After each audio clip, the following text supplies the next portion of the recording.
Selamat sore semuanya. Selamat datang di kelas gratis Android dari kelas IKO.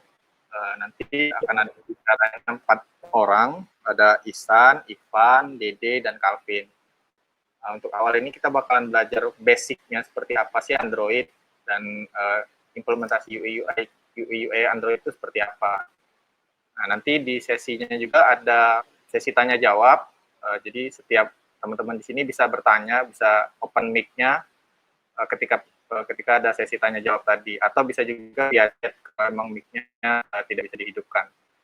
Mungkin bisa dimulai dari Ihsan, bisa mulai workshopnya. Oke Kak, oke. Bentar ya, share screen dulu.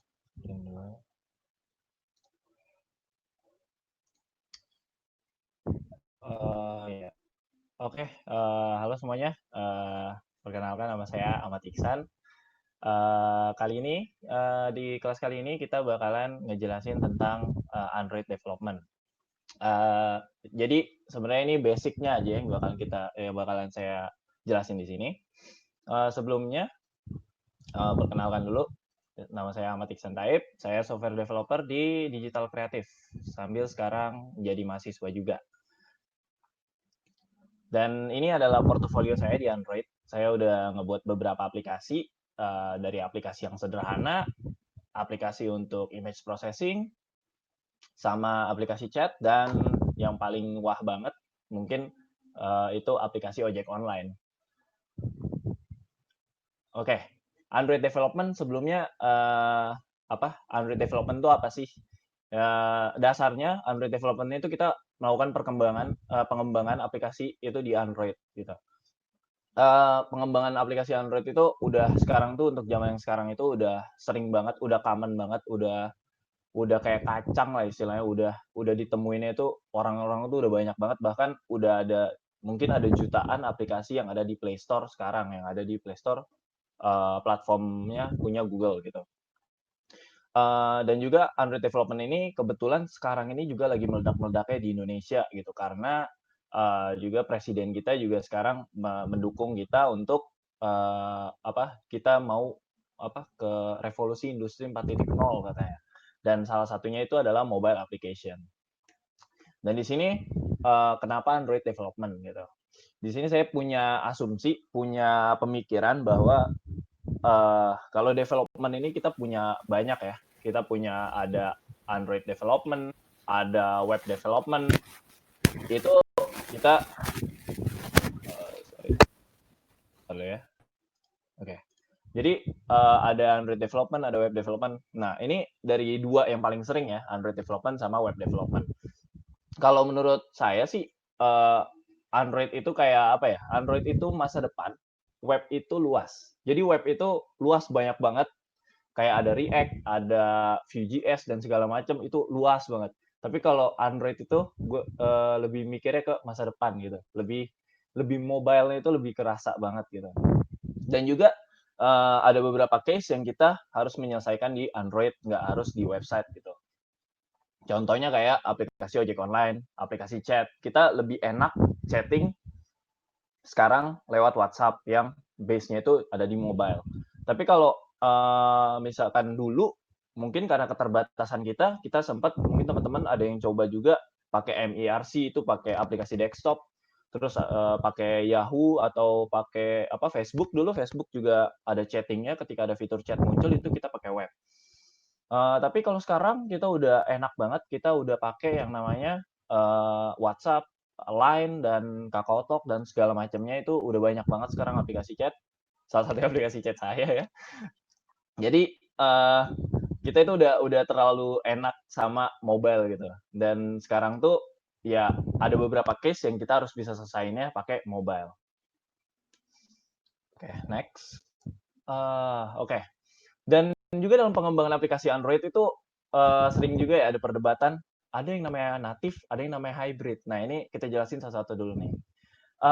Untuk native itu biasa yang kita jumpain itu kita pakai Android Studio atau kita pakai bahasa Java, Kotlin, itu Android pengembangan pakai native gitu.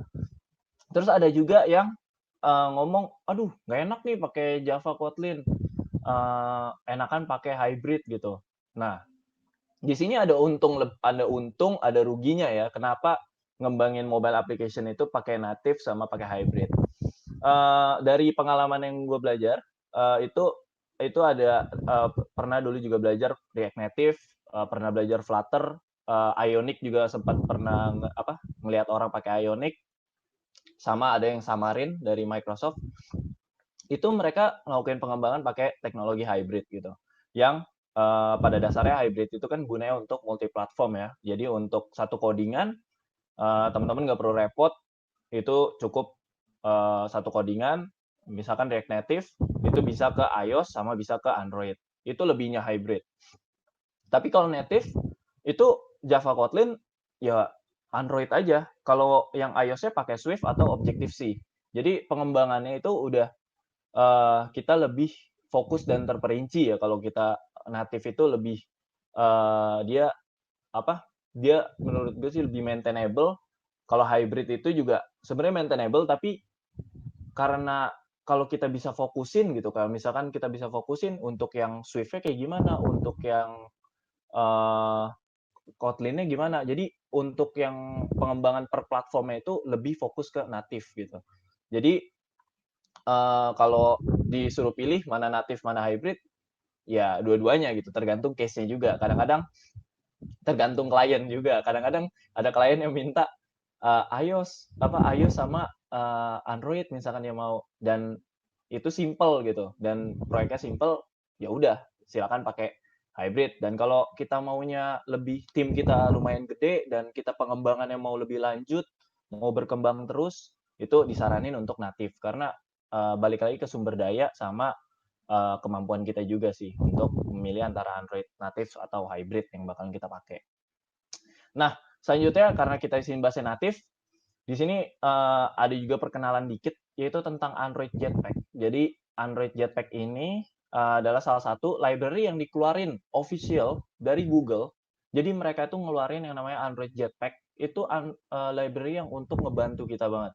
Mungkin di sini ada 3 contoh library-nya, yaitu ada Dependency Injection using Hilt, Paging 3.0, sama Camera X. Untuk Dependency Injection sendiri mungkin teman-teman masih pernah ada yang dengar bahwa Dependency Injection itu dia untuk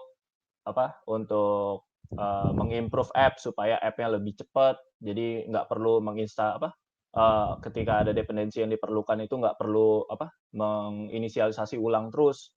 Itu kita udah mungkin dulu pakai Dagger atau ada koin atau codein. Itu sekarang udah ada Hilt yang lebih simple, yang bagus banget, yang rekomend banget untuk dipakai. Dan ini juga ada paging. Paging mungkin teman-teman juga pernah nge-build aplikasi Android pakai pagination adapter ya. Pakai pagination adapter sekarang udah nggak perlu lagi karena udah ada library yang namanya paging. Jadi kita untuk ngatur pagination ini enak, jadi nge-reduce data bandwidth-nya, jadi kita nggak nge-get seluruh data. Jadi di API-nya udah ada pagination. Kita juga dari app-nya juga kita pakai paging 3 itu bisa langsung otomatis nge-load page-nya. Jadi udah enak banget. Terus Camera X. Camera X ini sih masih beta ya. Sebenarnya masih beta, masih terus dikembangin, tapi untuk beberapa handphone atau beberapa smartphone itu udah support. Kemarin tuh dia tuh ada pastinya di Samsung dia udah support, dan di beberapa HP lainnya itu udah support ya. Google Pixel juga pasti udah support. Nah, tapi untuk kualitas kameranya gitu, dia udah bagus banget untuk gantiin kamera intent yang ada di Android. Dan di sini ada beberapa alasan kenapa kita harus pakai Android Jetpack ketika kita mengembangkan aplikasi Android. Salah satunya ini mendevelop aplikasi itu pasti cepat ya. Jaminannya itu pasti cepat. Kenapa? Karena dengan Android Jetpack itu kita benar-benar simpel banget. Contohnya apa ya? Contohnya itu ada room resistance salah satunya. Itu untuk gantiin itu menggantikan menurut saya. Menggantikan SQLite yang sintaksnya itu panjang banget dan ribet banget. Bahkan untuk ngebuat table aja dia ribet, sedangkan di room kita tinggal buat kelas, dia langsung bisa jadi entitas. Kalau kita mau nambahin relasi, tinggal tambahin foreign key dan segala macamnya. Jadi udah pasti cepet banget kalau kita pakai Android Jetpack dalam melakukan development. Terus juga boilerplate code itu benar-benar di-reduce banget di Android Jetpack. Jadi boilerplate itu udah benar-benar kurang banget. Sekarang tuh udah pindah-pindah fragment itu kita udah nggak perlu lagi make support fragment manager, move, bla bla bla, replace, commit. Kita nggak perlu lagi pakai itu. Sekarang kita udah pakai navigation, kita tarik udah, terus kita atur bahwa dia bakalan move ke si fragment yang ini gitu. Jadi, jadi si boilerplate itu udah pasti udah dikurangin gitu, dan reduce fragmentation ya pastinya ya, karena dia udah pasti kita udah pasti dibantu banget. Contohnya kayak Android Jetpack itu udah Android X juga, jadi library yang sebelumnya untuk yang versi-versi yang lama itu udah bisa disupport juga sama dia. Oke, mungkin teman-teman juga ada yang sini build first app ya, untuk mungkin nanti ada kelas-kelas yang berikutnya kita bisa di sini kita bisa mulai project untuk bikin project di kelas berikutnya ya. Jadi bisa create new project karena Android Studio yang sekarang tuh udah enak banget, dan ini kita bisa atur mau language-nya juga bisa kita atur Java atau Kotlin. Kalau dulu mungkin ada bahasa C++, tapi sekarang udah dihilangin, bahkan feature-nya itu Java itu juga bakalan digantikan dengan Kotlin full. Jadi udah mulai dikurang-kurangin. Oke, ini contohnya aplikasinya dan Hello World kayak biasa. Terus juga di sini Android itu udah ada yang namanya layouting. Layoutnya itu yang layout yang lamanya itu kita kenal kayak relative layout, koordinator layout, frame layout, scroll view. Itu ada beberapa layout ya. Ada linear layout.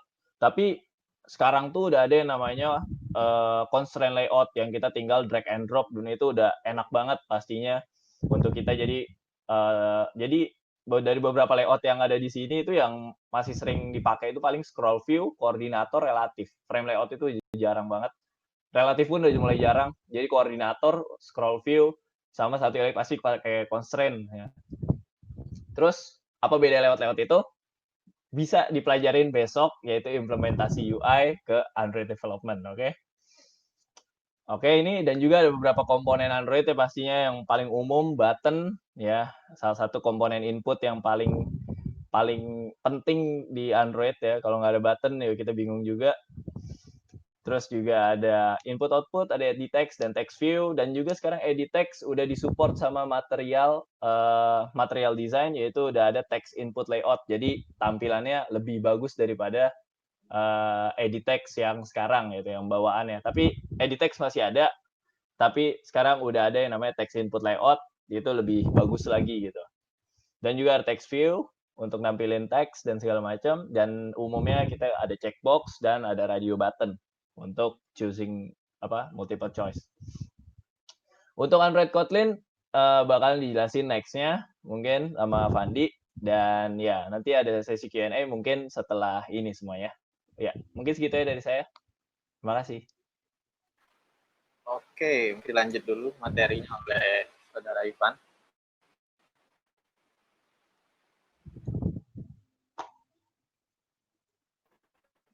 Isan share screen nanti. Udah Kak.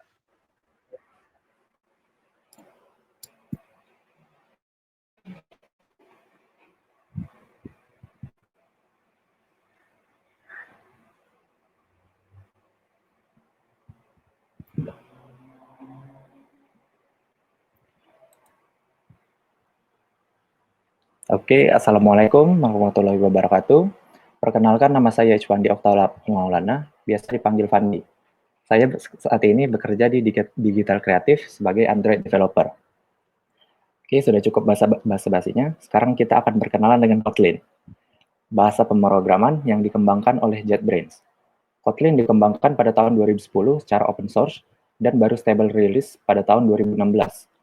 Kotlin itu memiliki banyak fitur yang menarik. Mari kita lihat beberapa fiturnya. Nah, di dalam dunia pemrograman, ada beberapa orang yang memilih object-oriented programming daripada functional programming. Dan ada juga yang memilih functional programming daripada object-oriented. Daripada sibuk berdebat mengenai OOP versus fungsional, Kotlin memberikan solusinya. Ya, Kotlin bisa menggunakan OOP dan functional programming secara bersamaan. Selain bisa menggunakan OOP dan functional programming, Kotlin juga bisa berinteraksi dengan bahasa pemrograman Java, dan juga sebaliknya, dari Java ke Kotlin. Jadi, buat yang ingin pindah dari Java ke Kotlin, bisa dengan perlahan mengubah codingannya yang berbasis Java ke Kotlin sambil menggunakan beberapa codingan Java-nya.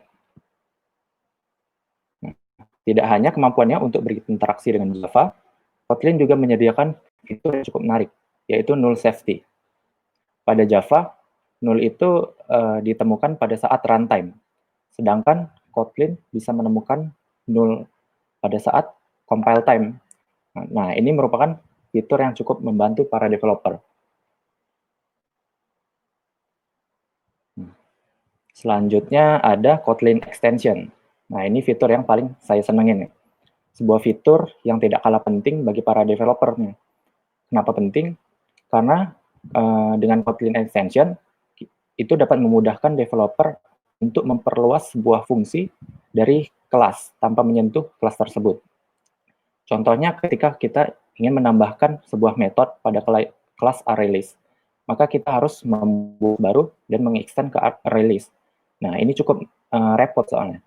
Karena itu, kita bisa menggunakan Kotlin Extension untuk menambahkan metode baru pada kelas ArrayList, seperti contoh berikut. Nah, kita tinggal pakai metodenya, seperti fungsi itu kayak udah ada pada kelas itu gitu. Nah, Kotlin Extension ini mirip seperti prototype pada JavaScript. Nah, dan terakhir, yang tidak kalah penting, adalah fitur coroutine-nya nih. Coroutine itu apa sih? Coroutine itu adalah sebuah thread yang ringan. Dengan thread yang ringan, kita itu bisa menjalankan banyak coroutine tanpa perlu takut resource kita habis. Nah, ini sangat penting banget nih untuk development di Android ini. Soalnya pada device-device mid-end dan low-end itu RAM-nya itu sangat terbatas gitu. Nah, dari tadi kita sudah membahas tentang fitur-fitur Kotlin. Emangnya Kotlin dipakai buat apa aja sih? Nah, Kotlin ini bisa dipakai untuk mobile cross-platform, buat server-side, buat web development, buat native-nya, buat data science, dan yang pastinya buat Android. Nah, Kotlin ini pada Google I/O 17 kemarin, Kotlin resmi didukung sebagai bahasa pengembangan aplikasi Android dan mulai digunakan pada Android Studio 3.0. Mungkin segitu saja dari saya. Terima kasih atas perhatiannya. Oke, selanjutnya bisa dilanjut oleh penjelasan tentang API.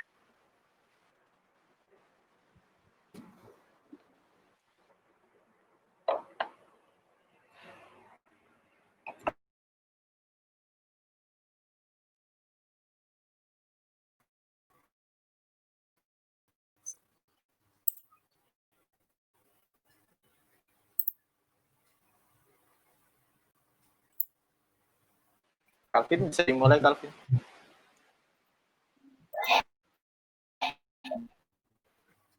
Oke. Assalamualaikum warahmatullahi wabarakatuh.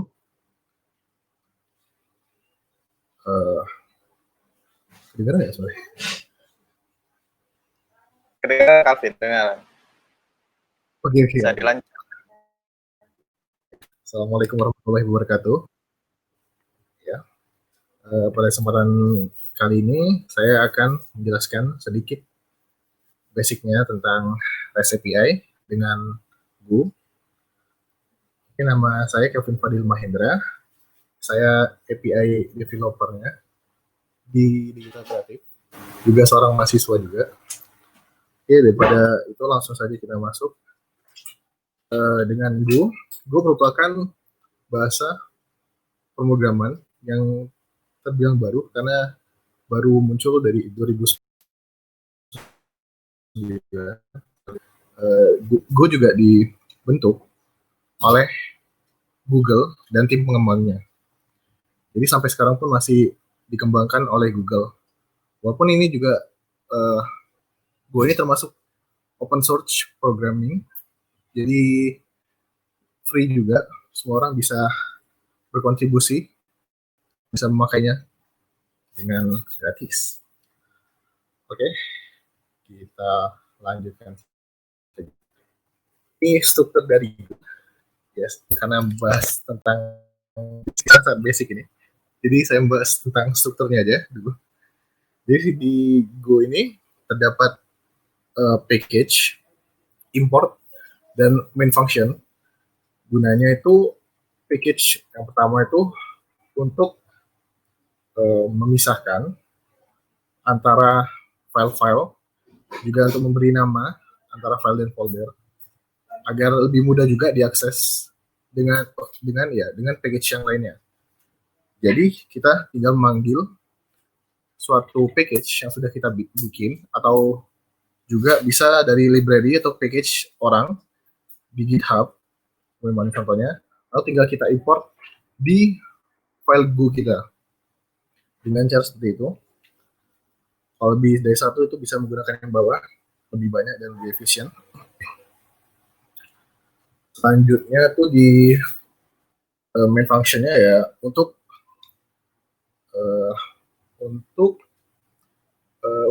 menampilkan ya, untuk ngodingnya di situ lah, di main function. Jadi masih banyak yang lainnya di Go ini.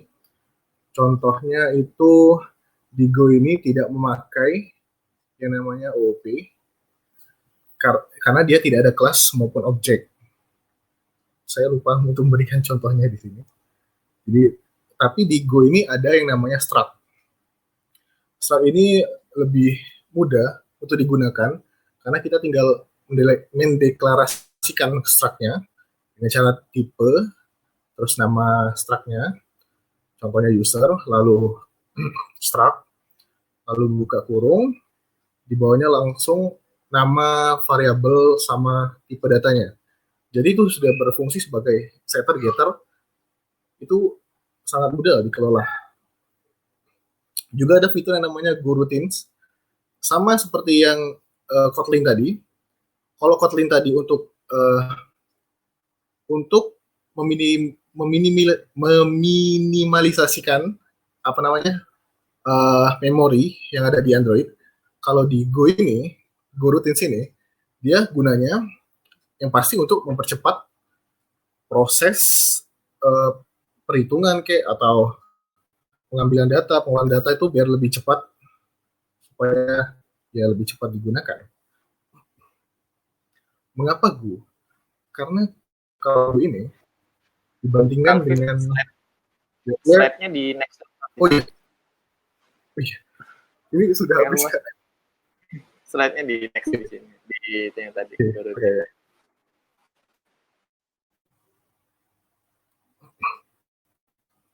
Jadi Go itu lebih cepat juga, pokoknya lebih mudah digunakan juga. Oke. Langsung aja masuk selanjutnya ya. Iya. Lanjut API. Langsung kita API aja ya. API adalah Application Programming Language atau Application Programming Interface, atau yang lebih mudah kita mengetahuinya itu sebagai sistem penghubung antara klien dan server. Sistem penghubung antara klien dan server ini itu sangat-sangat efisien sekali. Daripada kita membuat satu-satu, misalnya dari Android itu langsung ke server, langsung nembak ke DB, atau dari website atau aplikasi itu langsung nembak ke DB, itu lebih baik gunakan dengan REST API ini. Karena mereka lebih aman juga. Jadi langsung satu tempat daripada menyebar-nyebar satu-satu, itu tidak efisien sekali. Dan ya lebih mudah di-maintain yang pasti. Kalau penggunaannya ya, jadi klien itu mengirimkan HTTP request. Itu banyak contohnya HTTP request itu. Jadi HTTP first itu yang ada di contoh itu get, post, put, get, patch, option, head, trace, dan connect. Tapi yang kita gunakan untuk HTTP request di REST API ini hanya 4, yaitu get, post, put, delete. Yang fungsinya ya mungkin ya semuanya sudah tahu. Get untuk mengambil data, post untuk input data, put untuk mengupdate, dan delete untuk menghapus data. Kemudian HTTP response. HTTP response itu merupakan kembalian. Jadi kalau HTTP request tadi itu adalah nama kegiatan yang dilakukan atau pokoknya kegiatan dilakukan oleh si klien untuk mengirimkan suatu request, di mana nanti server itu di mana nanti mengharapkan kembalian dari server yang berupa response. Responsnya untuk REST ini menggunakan JSON, karena JSON itu lebih mudah untuk dibaca dengan mata manusia, bisa dimahami, dan juga bisa diolah oleh komputer atau bahasa-bahasa dengan mudah juga. Oke, mungkin itu saja dari saya. Terima kasih. Assalamualaikum warahmatullahi wabarakatuh. Terima kasih dari Kevin. Selanjutnya akan dibahas tentang sisi desain dari bisa dimulai.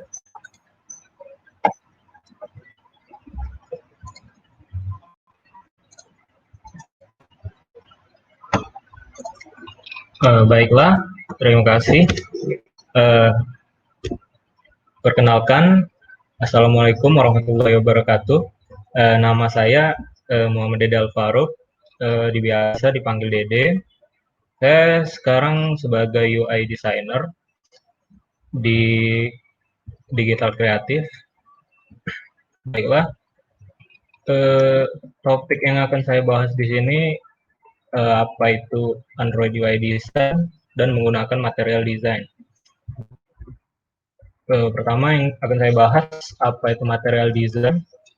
Seperti yang kalian lihat di layar, material design itu merupakan suatu bahasa visual yang menggabungkan prinsip-prinsip klasik dari desain yang bagus dengan inovasi teknologi dan sains. Itu menurut material design. Apa sih material design itu? Kok banyak yang memakainya sebagai pedoman atau referensi untuk mendesain aplikasi Android, baik Android maupun iOS, web, dan Flutter. Jadi material design ini telah menyediakan tatanan atau struktur-struktur yang baik untuk mendesain. Jadi kita tinggal menggunakan aturan dari material design ini, dan juga untuk pengimplementasiannya juga sudah disediakan dokumentasinya.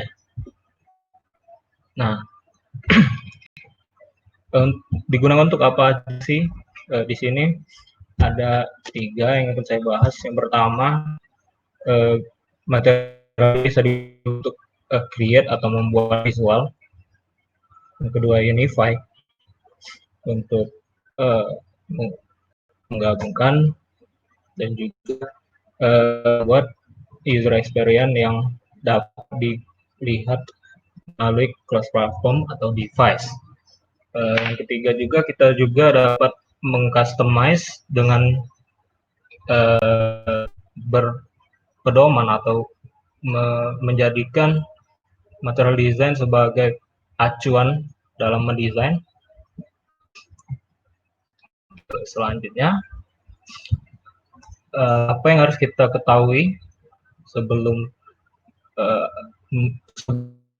melakukan desain atau terjun ke dunia user interface design ini?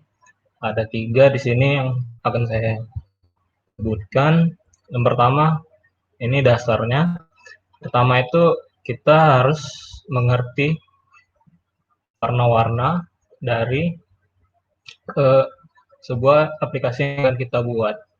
Misalnya nih, untuk primary pakai warna hijau, Untuk secondary pakai warna hitam dan warna teks misalnya warna hitam juga. Nah, ini untuk color ini banyak color palette sih bisa kita gunakan atau pakai Adobe Color. Di sini banyak juga palet-paletnya, mau pakai warna monochrome atau warna shadow, banyak sih. Yang kedua yaitu layout. Di sini layout ini sangat penting dalam sebuah aplikasi atau website, di mana layout ini berperan untuk membuat experience kita dalam melihat aplikasinya nanti, dimana jika misalnya ada dua card, layoutnya itu saling rapat atau bertumpukan. Nah, itu untuk experience-nya itu sangat kurang. Jadi kita juga harus mengerti apa itu layout, terutama belajar mengenai grid-gridnya. Selanjutnya yang juga penting yaitu belajar tipografi atau bahasa hierarki dalam desain. Ini sangat penting untuk mengetahui, misalnya di sebuah gambar ada title dan body text. Misalnya title dan body text ini ukurannya sama, kita kira itu sebuah teks yang sama, jadi kita nggak tahu misalnya itu tuh maksudnya sebagai title dan yang selanjutnya itu sebagai body text. Jadi tipografi juga sangat penting.